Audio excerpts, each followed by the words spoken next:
नमस्कार दोस्तों, क्या आपके घर में भी दोपहर के समय ऐसा लगता है जैसे कि छत से आग बरस रही है, या फिर जैसे ही कुछ महीने बाद बारिश शुरू हो जाती है तो छत के कोने कोने से पानी टपकना शुरू हो जाता है। एक तरफ गर्मी के सीजन में इतनी ज्यादा गर्मी लगती है कि कमरा तंदूर जैसा लगने लगता है, वहीं दूसरे तरफ जब बरसात शुरू हो जाती है तो आपके घर के अंदर सीलन, पपड़ी, फंगस और हर साल रिपेयरिंग का झंझट। ये परेशानी बहुत सारे घरों में देखने के लिए मिलती है, पर अगर मैं आपसे कहूं कि आपके इन दोनों समस्या का समाधान सिर्फ एक है, तो क्या आप यकीन करोगे?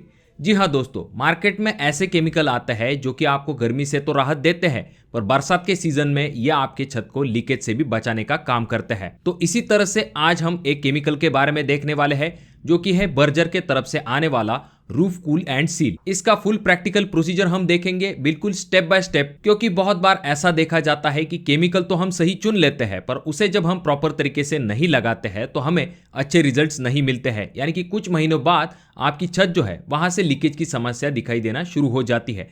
तो इसीलिए आज के वीडियो में हम एकदम प्रॉपर और स्टेप बाय स्टेप तरीके से देखेंगे कि आपको इस केमिकल को किस तरह से अप्लाई करना है, ताकि आप अपने कारीगर को एकदम कॉन्फिडेंटली बता सको कि कौन से स्टेप के बाद कौन सा स्टेप है, रेशो किस तरह से लेना है और कितने कोट का इस्तेमाल करना है। अब इस वीडियो में हम कुछ और भी इंपॉर्टेंट पॉइंट देखेंगे, जैसे कि ये जो केमिकल है इसकी वारंटी कितनी होती है, कवरेज कितना होता है, यानी कि 1 लीटर में ये केमिकल कितना कवरेज दे सकता है 3 कोट के लिए, और सबसे इंपॉर्टेंट चीज वीडियो के एंड में हम ये देखेंगे कि इस कोट को अप्लाई करने के लिए आपको कितना खर्च आ सकता है, यानी कि पर स्क्वायर फीट कॉस्ट भी हम इस वीडियो में देखने वाले हैं।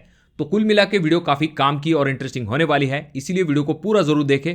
चैनल पे अगर आप लोग नए आए हो तो चैनल को जरूर सब्सक्राइब कीजिए। तो यहाँ पर सबसे पहला स्टेप आ जाता है जो कि है सरफेस क्लीनिंग। वाटरप्रूफिंग के सक्सेस का बेस यही स्टेप है। अगर सरफेस क्लीनिंग सही तरीके से नहीं हुई तो ऊपर से लगाया हुआ पूरा सिस्टम जो है वो कमजोर पड़ सकता है। तो यहाँ पर सबसे पहले आपको क्या करना है, इस तरह का वायर ब्रश लेना है या फिर किसी स्क्रैपिंग टूल की मदद से आपके छत के ऊपर जो कोई भी धूल है, पपड़ी है, अलगी है या फिर जो लूज पार्टिकल होंगे उन्हें आपको अच्छे तरीके से हटा देना है। अगर आपके छत के ऊपर कोई लूज प्लास्टर है जहां पर अगर आप हथौड़ी से मारने पे आपको खोखला साउंड सुनाई देता है तो उस हिस्से को भी आपको निकाल लेना जरूरी होता है। उसके बाद आपको हाई प्रेशर वाटर वॉश जरूर कर लेना चाहिए, जैसा कि आप इस अगले वीडियो में देख सकते हो। इस हाई वाटर प्रेशर की वजह से यहाँ पर जो कोई भी लूज पार्टिकल है वो बहुत ही आराम के साथ निकल रहे हैं। अगर आपके पास इस तरह का प्रेशर पंप नहीं है तो आपको सबसे पहले जब भी आप वायर ब्रश से अच्छे तरीके से छत को क्लीन कर लेते हो तो पानी से अपने छत को अच्छे तरीके से धो देना है। अब जैसा कि आपने पिछले फुटेज में देखा था कि छत जो है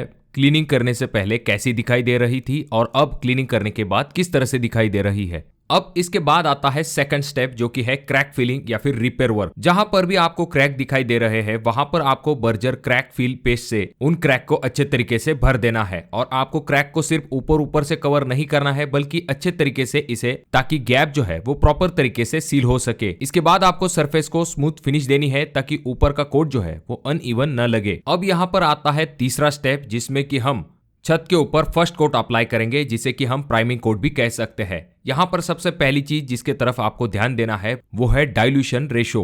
ये सबसे क्रिटिकल पार्ट है।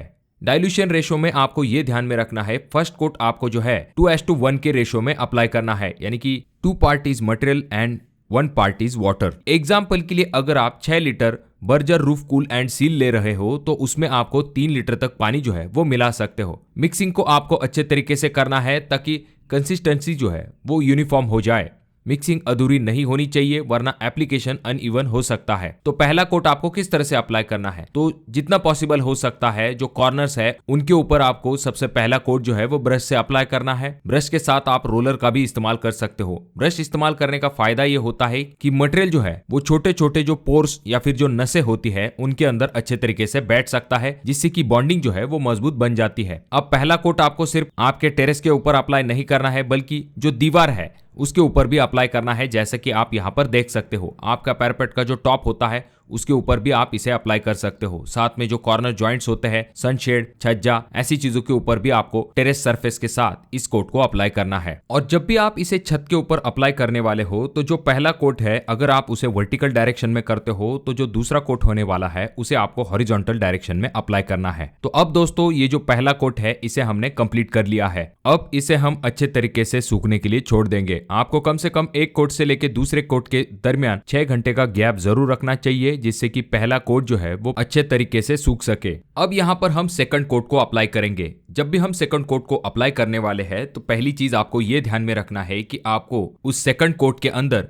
पानी को बिल्कुल भी इस्तेमाल नहीं करना है। मटेरियल जैसा है वैसा ही आपको डायरेक्टली यूज करना है। एप्लीकेशन मेथड में सबसे पहले आपको कॉर्नर, एजेस और जॉइंट में ब्रश से पहले डिटेलिंग कर लेनी चाहिए। उसके बाद बड़े एरिया पे आपको रोलर की मदद से इस कोट को अप्लाई करना है। जैसे कि हमने देखा पहला कोट हमने वर्टिकल अप्लाई किया था, अब ये जो कोट है हम हॉरिजॉन्टल अप्लाई करेंगे। रोलर को आपको यहाँ पर बहुत ज्यादा दबाकर नहीं चलाना है, हल्के और कंट्रोल प्रेशर के साथ आपको इसे चलाना है ताकि कोट की जो थिकनेस है वो यूनिफॉर्म रहे। अब यहाँ पर अगला स्टेप आ जाता है जिसमें कि हम थर्ड कोट को अप्लाई करेंगे। जब हमारा सेकंड कोट अच्छे तरीके से सूख जाएगा, यानी कि लगभग आप 6 घंटे तक का गैप दे सकते हो, जब ये अच्छे तरीके से सूख जाएगा उसके बाद जाकर आपको थर्ड कोट को अप्लाई करना शुरू करना है। अब जब भी आप थर्ड कोट को अप्लाई करने वाले हो तो वहां पर भी आपको ये ध्यान में रखना है कि इस कोट को भी आपको अनडाइल्यूटेड यानी कि बिना पानी का ये कोट जो है इसे आपको अप्लाई करना है। डायरेक्टली आप मटेरियल को इस्तेमाल कर सकते हो। ये फाइनल प्रोटेक्टिव लेयर की तरह काम करता है, इसीलिए आपका जो एप्लीकेशन है वो इवन होना चाहिए। ये जो कोट है ना आपको ज्यादा पतला रखना है ना ज्यादा मोटा रखना है। और इस तरह के आसान स्टेप करने के बाद आपका ये जो टोटल प्रोसीजर है Berger roof cool and seal को लगाने का ये कंप्लीट हो जाएगा। अब आपकी छत रेडी है, चाहे गर्मी हो या फिर बरसात हो, ऐसी चीजों का सामना करने के लिए। अब दोस्तों यहाँ पर कुछ और भी इंपॉर्टेंट सवाल आ जाते हैं, जैसे कि 3 इंपॉर्टेंट सवाल होते हैं। इनमें से पहला सवाल ये आ जाता है कि इस प्रोडक्ट की आखिर वारंटी कितनी होती है। तो देखिए दोस्तों, इस प्रोडक्ट की जो वारंटी है कंपनी आपको 10 साल की वारंटी प्रोवाइड करती है। उसके बाद अगला सवाल आ जाता है कि इसका कवरेज कितना होता है, यानी कि 1 लीटर में ये कितना एरिया कवर करता है। तो अगर हम कवरेज के बारे में बात करते हैं तो अप्रोक्सीमेटली 1 लीटर मटेरियल में आपका 3 कोट के लिए 15 स्क्वायर फीट एरिया जो है वो कवर हो सकता है।